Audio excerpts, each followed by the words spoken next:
Born from a magical stone, blessed with extraordinary powers, and armed with unmatched wit, Sun Wukong's tale is a whirlwind of adventure, rebellion, and redemption. In this video, we'll bring you one step closer to understanding this mischievous monkey who has captured hearts across millennia.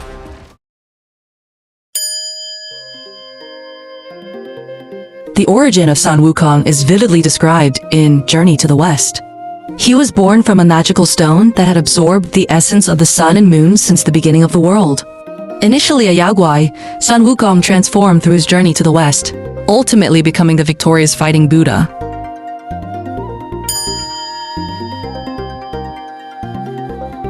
You've probably heard of the Monkey King's most famous feat. He single-handedly defeating the army of 100,000 celestial warriors. But did you know that the cause of their conflict was actually quite hilarious? After learning from Master Subhuti, the Monkey King didn't continue cultivating himself, but returned to Flower Fruit Mountain and caused trouble everywhere.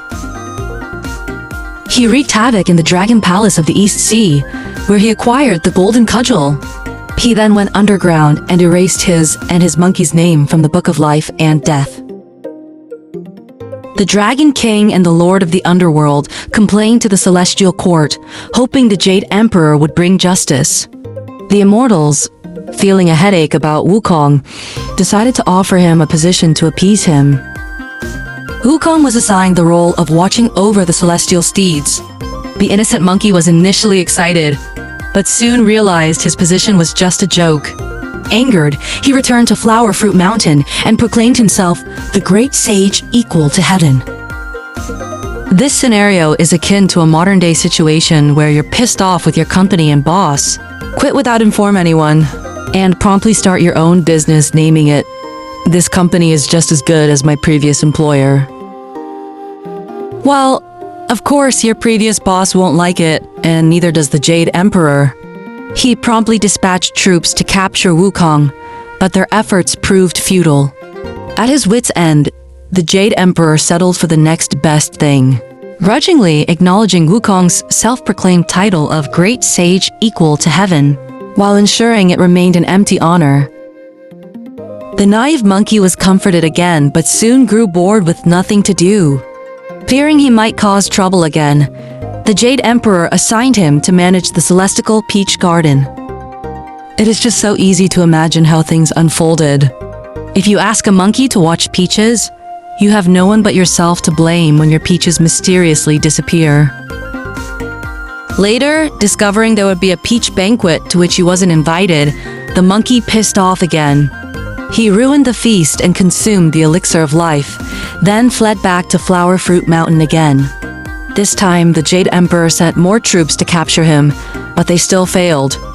It was only when the Tathagata Buddha intervened that Wukong was finally subdued. Sun Wukong's extraordinary nature is evident from the moment he emerges from the stone. His eyes emit two beams of golden light that shoot towards the Celestial Court, prompting the Immortals to inquire about this unusual incident. After his time at Flower Fruit Mountain, Sun Wukong sought out Master Bodhi, who taught him 3 extraordinary skills. The first is the key to immortality. This method grants eternal life but comes with a catch. Wukong must face celestial calamities every 500 years, including thunder, fire, and wind. Failing to escape these calamities would end his life. To avoid these calamities, Master Subhuti also taught Wukong the 72 transformations.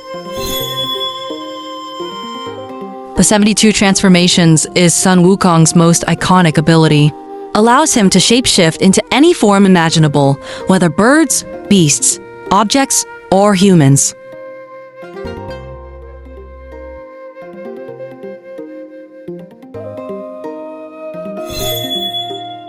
Cloud Somersault, also known as Step Cloud in Black Myth Wukong. This flying technique allows instant travel across the earth. One somersault covers 54,000 kilometers. Interestingly, the same distance as the entire journey to the west.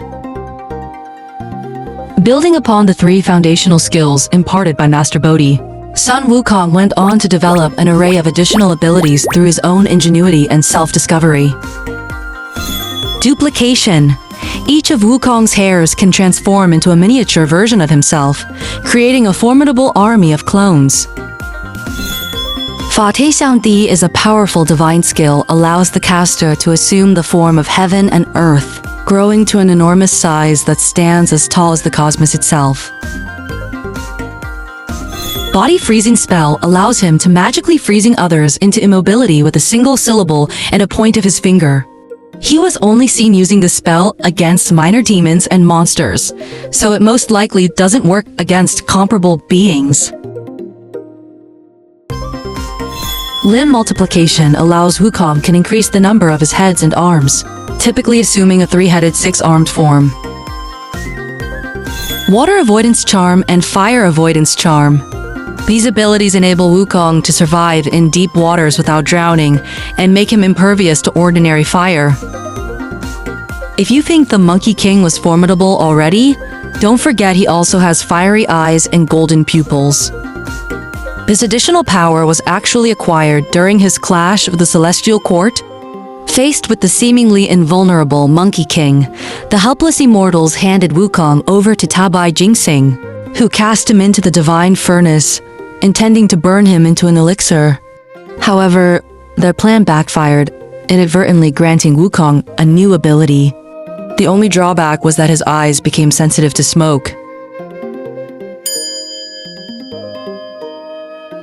Sun Wukong has two masters, Master Subhuti and Tang Sonzong, also known as Tang Monk. Their relationship can be understood this way.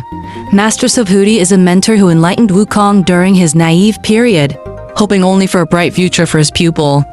Tang Monk, on the other hand, is more like an immediate superior at work, someone we would also call master.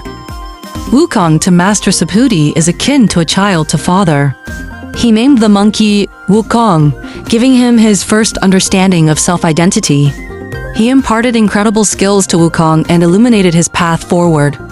As for Monk Tong, despite his many flaws, he saved Wukong from the Five-Element Mountain and journeyed with him to the west. This long pilgrimage offered Wukong a chance to overcome his inner turmoil. When Master Subhuti was naming Wukong, he said, "You look like a huosun." This word in Chinese refers to monkeys, particularly rhesus macaques. In Chinese, characters with the dog radical are associated with animals or wild behavior.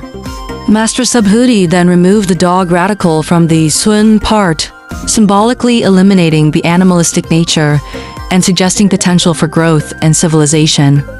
The resulting character Sun, while pronounced the same, is a Chinese surname. Wu means enlightenment and understanding, suggesting that achieved a deep understanding of life and the world through practice and teaching. Kong represents emptiness and non-self. As one of the most iconic characters in global fiction, Sun Wukong isn't just a prized Chinese intellectual property. He's an integral part of China's cultural heritage. The Monkey King embodies freedom, resilience, and the potential for personal growth. Perhaps there's a bit of the Monkey King in all of us.